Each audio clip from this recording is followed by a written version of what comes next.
Rebecca's shopping bag hit the floor with a thud that echoed through the department store, but neither Marcus nor the pregnant woman noticed.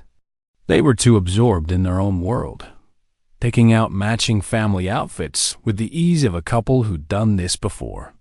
A blue romper, a shirt that read, "Daddy's Little Man," a maternity dress designed to accommodate a growing belly. Rebecca couldn't move.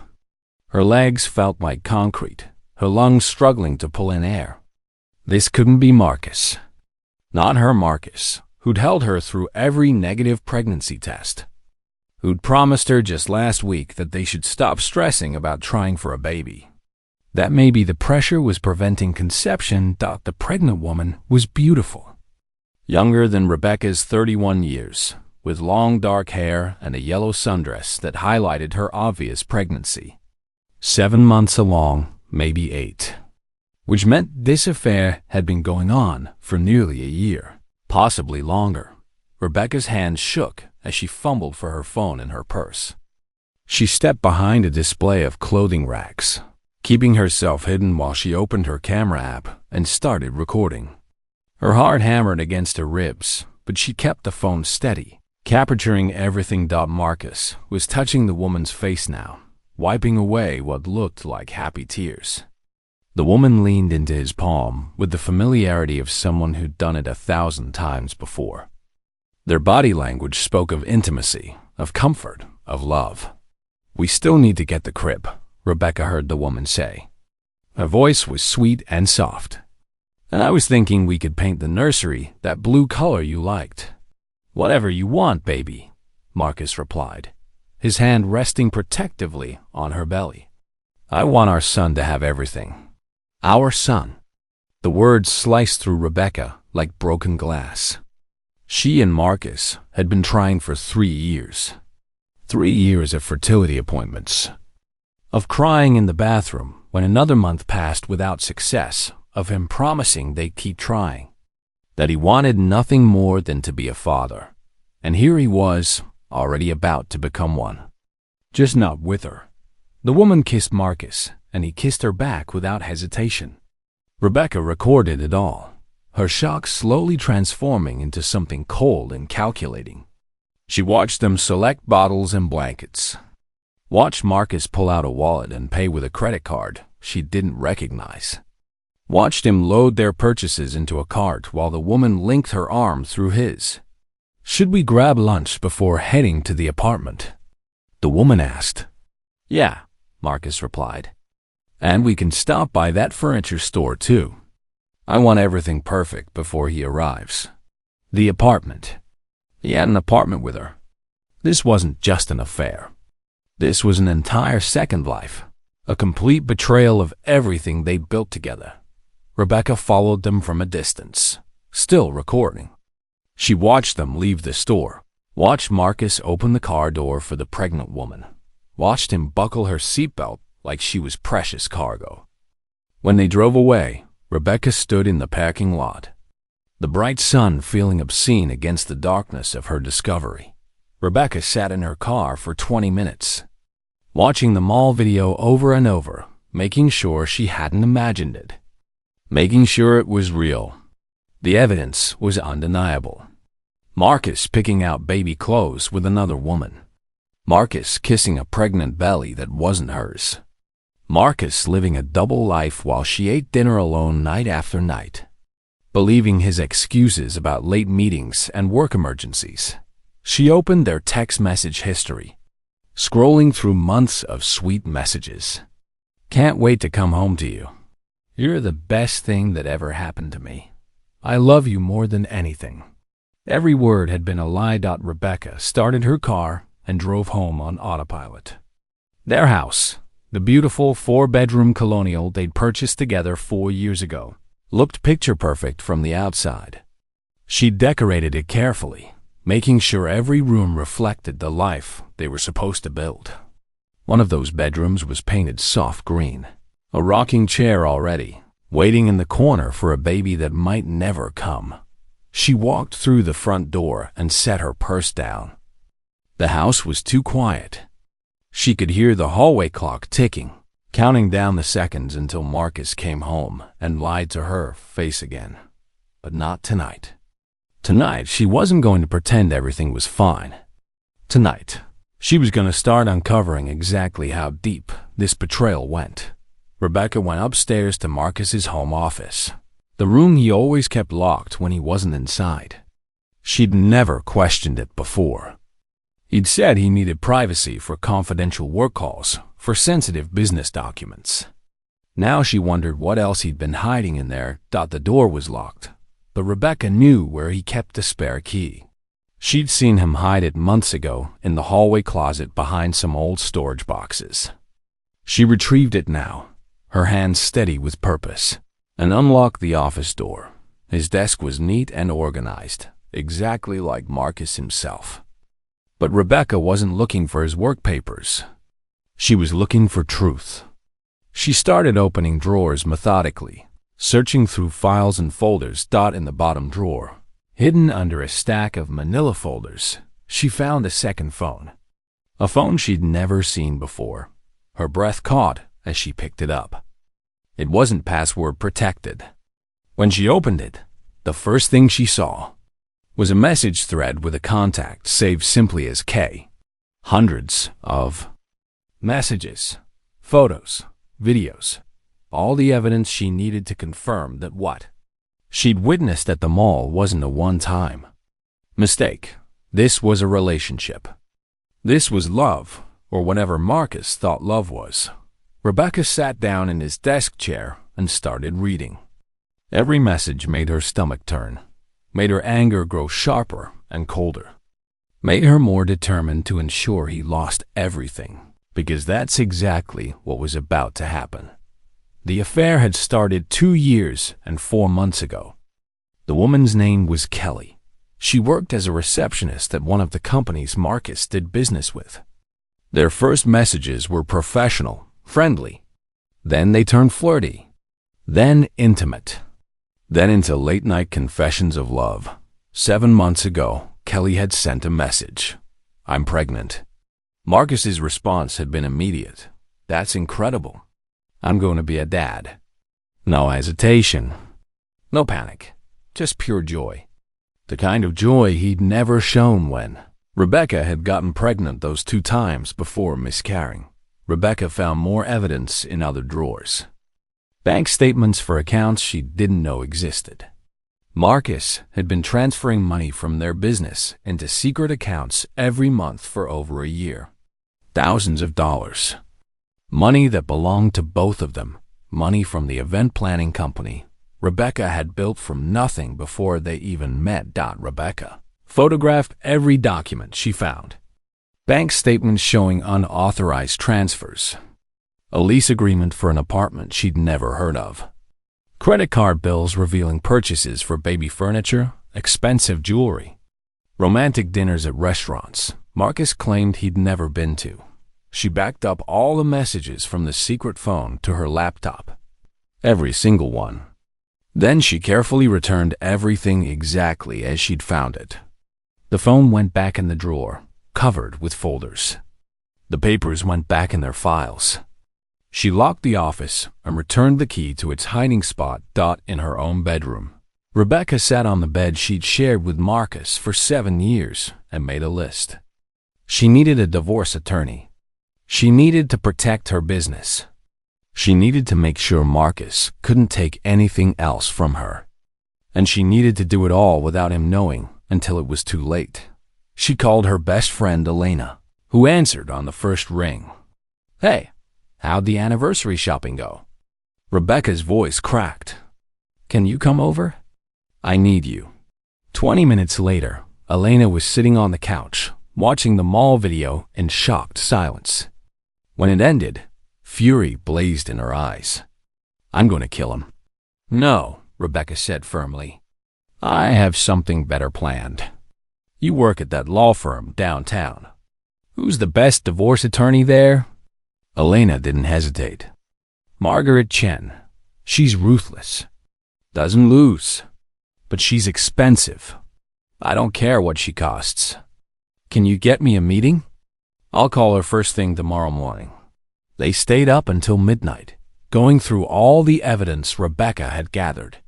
Elena, who worked as a paralegal, knew exactly what they needed to build an airtight case. "This isn't just infidelity," Elena said, pointing at the bank statements. "This is embezzlement. He's been stealing from the business. That's fraud.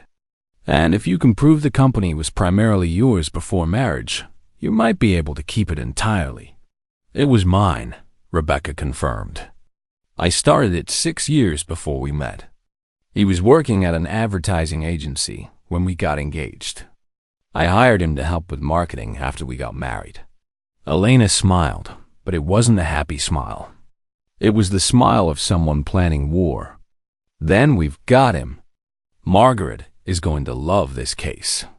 After Elena left, Rebecca lay in bed staring at the ceiling. She thought about confronting Marcus when he got home, about screaming and demanding answers. But that wouldn't accomplish anything except alerting him that she knew his secret. She needed to be strategic. She needed to hit him where it would hurt most: his reputation, his finances, his freedom dot around midnight. She heard Marcus's car in the driveway. She turned off her bedside lamp and pretended to be asleep. She heard him come upstairs, heard him brush his teeth, felt him slip into bed beside her. "Love you, babe," he whispered, kissing her shoulder. Rebecca didn't respond. She kept her breathing steady, her body still. Inside, she was screaming. Inside, she was already planning his complete and total downfall. Marcus fell asleep within minutes, his arm draped across her waist like everything was normal. Like he hadn't just spent the evening with his pregnant girlfriend. Like he wasn't living a double life funded by stolen money. Rebecca stayed awake until dawn, listening to him breathe. This was the last time she'd ever share a bed with him. The last time she'd pretend everything was okay. By this time next week, Marcus's entire world would be falling apart. And she was going to enjoy every single second of watching it happen. Margaret Chen's law office occupied the 40th floor of a downtown high-rise, with floor-to-ceiling windows overlooking the city. Everything about the space radiated success, from the marble floors to the expensive artwork on the walls.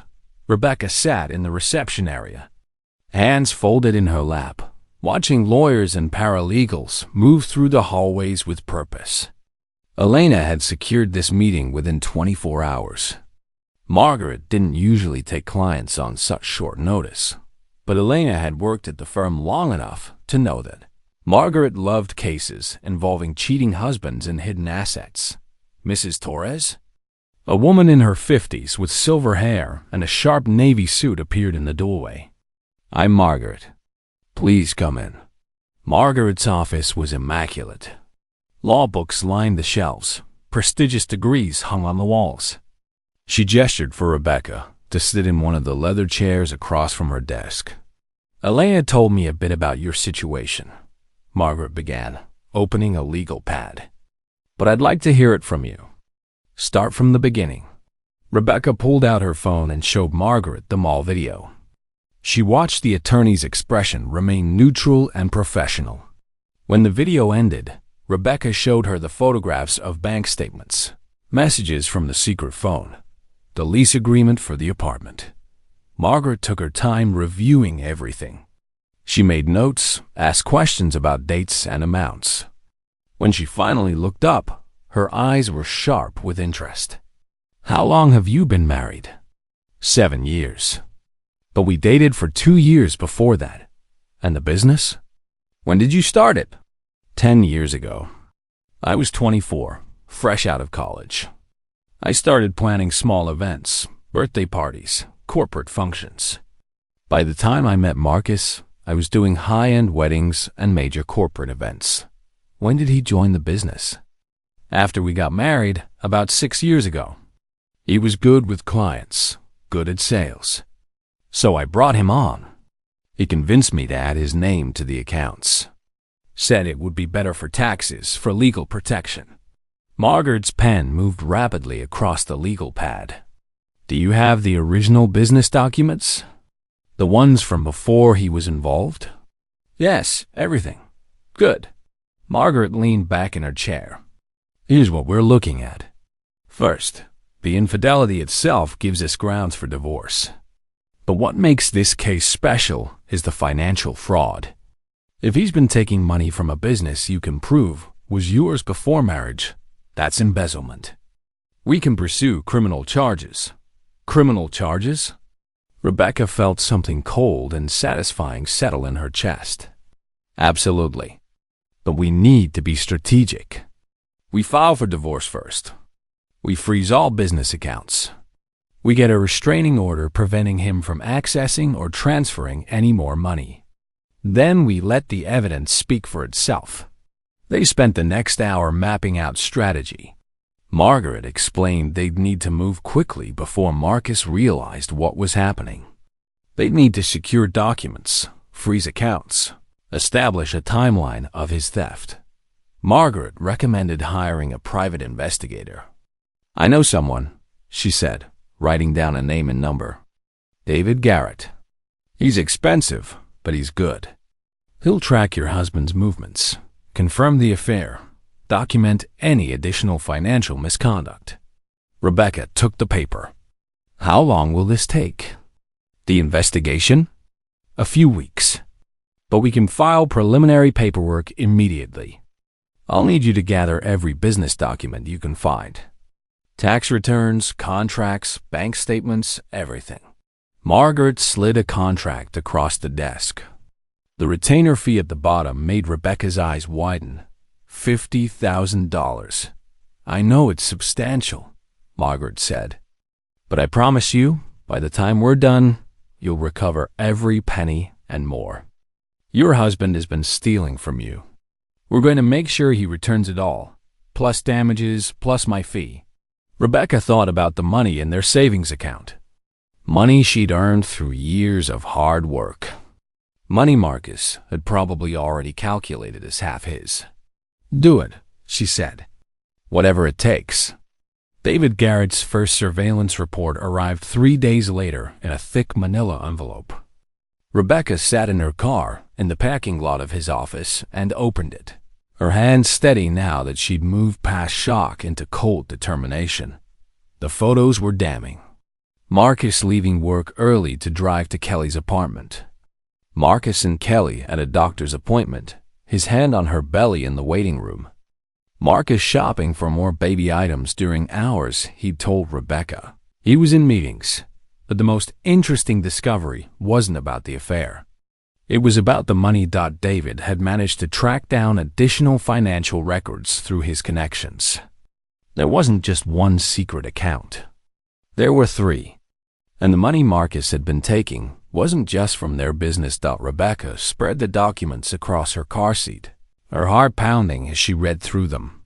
Marcus had taken out a credit card in the business's name without her knowledge. He'd charged over $42,000 on it. Baby furniture, jewelry for Kelly, rent for the apartment, expensive dinners, all on credit that would become the business's responsibility to repay. He'd also taken out a loan using their house as collateral. $27,000 deposited directly into his secret account. Rebecca had no idea about this loan. Her signature on the documents was forged. David had included a handwriting analysis proving it wasn't hers. This is fraud, David had written in his notes. Multiple counts. Credit card fraud, loan fraud, forgery. Your attorney will want to see this immediately. Rebecca called Margaret from the car. We need to meet today. 2 hours later, she was back in Margaret's office, watching the attorney's eyes narrow as she reviewed David's report. This changes everything, Margaret said. This isn't just embezzlement anymore. This is systematic financial fraud. The forged signature alone could get him 5 years in prison. Combined with everything else, we're looking at serious criminal liability. What do? We go on the offensive immediately. I'm filing an emergency motion to freeze all accounts, personal, business, everything. I'm requesting a restraining order preventing him from accessing any assets. And I'm contacting the district attorney's office about pressing criminal charges. Margaret picked up her phone and started making calls. Rebecca watched her work, watched her transform from attorney to warrior. Within an hour, Margaret had scheduled an emergency hearing for the next morning. "The judge will see us at 9 a.m., Margaret said. "Bring every document you have. Bring the recordings, the photos, everything. We're going to hit him with all of it at once." That night, Rebecca couldn't sleep. She lay in bed next to Marcus, knowing these were the last few hours before everything exploded. He was scrolling through his phone, probably texting Kelly, probably planning their future together. "You okay?" Marcus asked, noticing she was awake. "You've been quiet lately." "Just tired," Rebecca said. "Work has been stressful. Maybe you should take some time off. You've been pushing yourself too hard." The irony almost made her laugh. He was telling her to take time off from the business he'd been stealing from. The business she built. The business that was about to be completely hers again. "Maybe you're right," she said softly. Marcus put his phone down and pulled her close. "I love you. You know that, right?" Rebecca closed her eyes. "I know." She felt nothing. No love, no anger, no sadness. Just a cold, empty space where her feelings for him used to be. The next morning, Rebecca told Marcus she had meetings all day. He kissed her goodbye without suspicion and left for work. As soon as his car pulled out of the driveway, Rebecca gathered the last of her personal belongings. Important documents, jewelry, clothes. She wasn't coming back to this house. Whatever happened next, she wanted to be ready to walk away completely. Elena picked her up at 8:30, and they drove to the courthouse together. Margaret was waiting outside the courtroom, impeccably dressed and carrying a briefcase full of evidence. "Ready?" Margaret asked. "More than ready," Rebecca replied. The hearing was quick and brutal. Margaret presented the evidence systematically. The secret accounts, the forged documents, the credit card fraud, the loan taken against their house. She showed the judge the timeline of Marcus's affair, the proof that he'd been funding his second life with stolen money. The judge, a woman in her 60s with sharp eyes and no patience for nonsense, reviewed everything carefully. When she looked up, her expression was severe. "This is one of the most egregious cases of financial fraud I've seen in years," she said. "The evidence of forgery alone is criminal. Combined with the systematic theft from a business, this goes beyond divorce court." She signed the emergency orders without hesitation. All accounts frozen. All assets secured. Marcus was prohibited from accessing anything until the case was resolved. "He'll be served with these papers today," Margaret explained as they left the courthouse. "By this afternoon, he won't be able to access a single dollar. His credit cards will be declined. His bank accounts will be locked. He'll have nothing." "What about the apartment?" Rebecca asked. "What about Kelly?" "The lease is in his name, paid through the end of the month. After that, if he can't pay rent, they'll be evicted." "That's not your problem." Simone felt lighter than she had in weeks. When will he know? Margaret checked her watch. The process server is meeting him at his office at noon. He'll be served with divorce papers and the restraining orders. He'll have 24 hours to vacate your shared residence. If he refuses, the police will remove him. I want to be there when he finds out." Margaret raised an eyebrow. "Are you sure?" "It could get ugly." "I'm sure." They drove to Marcus's office building and parked across the street. At exactly noon, a woman in professional attire walked into the lobby. 10 minutes later, Rebecca saw Marcus through the glass doors. He was reading the papers, his face turning red, his hands shaking. He looked up and saw her sitting in the car across the street. Their eyes met. The expression on his face was one Rebecca had never seen before, pure panic. He ran out of the building toward her car, but Margaret had anticipated this. She'd arranged for security ahead of time. 2 guards intercepted Marcus before he could reach them. "Rebecca!" he shouted. "What is this? What are you doing?" She rolled down her window just enough to speak. "I'm doing what I should have done the moment I saw you shopping for your son's clothes with your pregnant girlfriend. I'm protecting myself. I'm taking back what's mine. And I'm making sure you pay for everything you've done." "You can't do this." "That's my business too." "No," Rebecca said calmly. "It's my business. It always was. You were just an employee I was stupid enough to marry. But that mistake ends today." She rolled up the window and nodded to Elena. They drove away, leaving Marcus standing on the sidewalk. Still clutching the papers that had just destroyed his life. In the rearview mirror, Rebecca saw him pull out his phone. Probably calling Kelly. Probably trying to figure out what to do next. But there was nothing he could do. Margaret had made sure of that. "How do you feel?" Elena asked. Rebecca thought about it. "Free, and for the first time in 2 years, I actually mean it." The next 24 hours were chaos. Rebecca stayed at Elena's apartment while Marcus was forced to pack his belongings and leave the house. Margaret had arranged for a police escort to ensure he didn't take anything that wasn't his or cause any damage. Rebecca's phone rang constantly. Marcus called over 60 times. She didn't answer. He sent text after text. "Please, we need to talk. This is all a misunderstanding. Don't throw away our marriage." She blocked his number. Kelly tried calling too. She blocked that number as well. But other calls started coming in, calls Rebecca actually wanted to answer.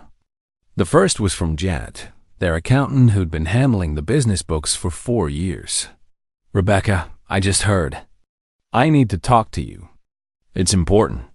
They met at a small coffee shop the next morning. Janet was a serious woman in her 40s, with glasses and a no-nonsense attitude. She slid a folder across the table before Rebecca could even order. "I should have caught this earlier," Janet said, her voice tight with frustration. But Marcus set up the transactions in a way that made them look legitimate. Quarterly bonuses. Business expense reimbursements. I didn't question them because he was listed as a partner. "It's not your fault," Rebecca said, opening the folder. "But here's the thing. I started digging after your attorney contacted me. The amounts don't match up. Marcus claimed expenses that never happened. Bonuses that were way above what we'd agreed on. Over the past 2 years, he's taken approximately $96,000 that he wasn't entitled to." Rebecca's hands tightened on the folder. $96,000. That was enough for a down payment on a house. Enough to expand the business. Enough for the fertility treatments they'd been supposedly waiting to afford. "I've documented everything," Janet continued. "Every fake receipt, every inflated expense report, every unauthorized withdrawal. Your attorney will want to see this. This isn't just theft. This is wire fraud. Federal charges. Will you testify?" "Absolutely. What he did is inexcusable. I've worked with you long enough to know how hard you've built this business. He's been stealing your dream right in front of your face." The second unexpected ally came from one of their biggest clients. Victoria, the CEO of a major tech company, called that afternoon. "I heard through the grapevine what's happening," Victoria said. "And I want you to know my loyalty is with you. Marcus might have handled some communication, but you're the genius behind every event you've planned for us. The vision, the execution, that's all you." "Thank you," Rebecca said, her throat tight. "That means everything. More than that, I want to make sure you know that if Marcus tries to start his own competing business, he won't get our contracts. I've already spoken with 5 other CEOs who work with you. We're all in agreement. You're the talent. He's just the guy who showed up to meetings." By the end of the week, Rebecca had secured 6 new major contracts, all from clients who wanted to show their support. The business wasn't just surviving, it was thriving. Margaret called with more good news. The DA is moving forward with criminal charges. Marcus is looking at multiple counts of fraud, forgery, and embezzlement. His attorney is trying to negotiate a deal, but the DA isn't interested. They want to make an example out of him. What kind of sentence is he looking at? If convicted on all counts, 5 to 10 years. And that's being conservative. He'll also be ordered to pay full restitution. Every penny he stole, plus interest and damages. Rebecca closed her eyes. She didn't feel joy at the thought of Marcus in prison. She just felt tired. Tired of carrying the weight of his betrayal. But she wasn't done yet. There was still one more thing she needed to do. She called Marcus's parents. They'd always been kind to her, had welcomed her into their family with open arms. They deserved to know the truth. Marcus's mother, Patricia, answered the phone. "Rebecca, honey, we've been so worried. Marcus said you two were having problems, but he wouldn't tell us details. Patricia, I need you and Richard to come over to Alana's apartment. There's something I need to show you." They arrived an hour later, both looking concerned. Rebecca had prepared everything. The mall video, the messages from the secret phone, the financial documents. She showed them without commentary, letting the evidence speak for itself. Patricia started crying halfway through. Richard sat in stunned silence, his face growing redder with each piece of evidence. "This can't be right," Richard finally said. "Marcus wouldn't do this. I have bank statements, Richard. I have video. I have his own text messages admitting everything. He's been living a double life for over 2 years, and he's been paying for it with money he stole from me." Patricia covered her face with her hands. "That girl, she's pregnant. 7 months along. Oh, God." Patricia looked up, her eyes red. "Rebecca, I'm so sorry. I'm so sorry. If we'd known. You couldn't have known. He hid it from everyone." Richard stood up, his hands shaking. "We raised him better than this. I don't understand how he became this person." "He made his choices," Rebecca said quietly. "And now he has to live with the consequences." 6 months later, Rebecca stood in the main room of her newly renovated office space. It was twice the size of the old location, with floor-to-ceiling windows overlooking the city, modern furniture, and a conference room that could seat 25 people. The sign outside read, "Torres Event Design," in elegant silver letters. Her maiden name, her identity, her future. Business had tripled since the trial.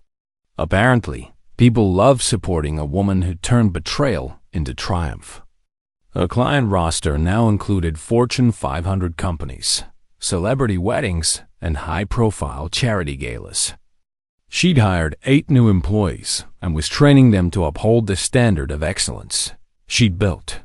Marcus had been sentenced to 7 years in prison with the possibility of parole after 5. He was also ordered to pay full restitution, $96,000 plus interest and damages, totaling over $130,000. Kelly had her baby 3 days after the sentencing. A boy. She'd named him after her father, not Marcus. Rebecca heard about it through mutual acquaintances, but felt nothing. That child deserved a good life, but it wasn't her responsibility to provide it. Tonight was the grand opening celebration for the new office. Over 100 clients, vendors, and friends were coming to toast Rebecca's success. Alana appeared in the doorway, holding 2 glasses of champagne. "You ready?" "Born ready," Rebecca said, taking a glass. The guests started arriving at 7. Rebecca worked the room like the professional she was, thanking people for their support, discussing future projects, making connections. She wore a stunning emerald dress that fit perfectly. She'd lost weight over the past 6 months, not from stress but from finally prioritizing herself. Around 8:30, her mother Denise pulled her aside. "Baby, I am so proud of you. Look at what you've built. Look at how strong you are. Thanks, Mom. I couldn't have done it without you. Yes, you could have. But I'm glad I got to be here to see it. When the last guest left around midnight, Rebecca stood alone in her beautiful new office and took it all in. The success, the freedom, the possibilities. She thought about Marcus briefly, not with anger or sadness, but with something close to gratitude. Not gratitude for what he'd done, but gratitude for what his betrayal had forced her to become. She'd been comfortable in her marriage, maybe too comfortable. She'd been content with good enough. Now she demanded excellence from herself, from her work, from anyone she let into her life. Rebecca pulled out her phone and looked at her calendar. Next month, she was flying to Boston for a major corporate event. The month after that, she was hosting a destination wedding in the Caribbean. Her schedule was packed. Her bank account was growing. And her future was limitless. She locked up the office and walked to her car. The night air was cool and fresh. She drove home to the house that was now entirely hers, Marcus's name removed from the deed. Every room redecorated to reflect her taste, alone. At home, she poured herself a glass of wine and sat on her balcony. The stars were bright, the moon was full, and the world felt wide open with possibility. She thought about the woman she'd been 6 months ago, broken, betrayed, uncertain about her future. That woman had been strong enough to walk away, smart enough to gather evidence, brave enough to press charges. But the woman she was now? She was unstoppable. Rebecca raised her wine glass to the sky, to herself, to the future she was creating. To new beginnings, she whispered. To justice. To freedom. To me. And somewhere in the distance, she could have sworn she heard the universe whisper back, "You earned it." The moral: betrayal reveals character, not just of those who betray us, but of ourselves. When faced with the ultimate test of our strength, we discover we're capable of far more than we ever imagined. True power comes not from revenge, but from reclaiming our dignity, protecting what we've built, and refusing to let someone else's choices define our worth. Justice isn't about watching others fall. It's about standing tall when everything tries to knock you down.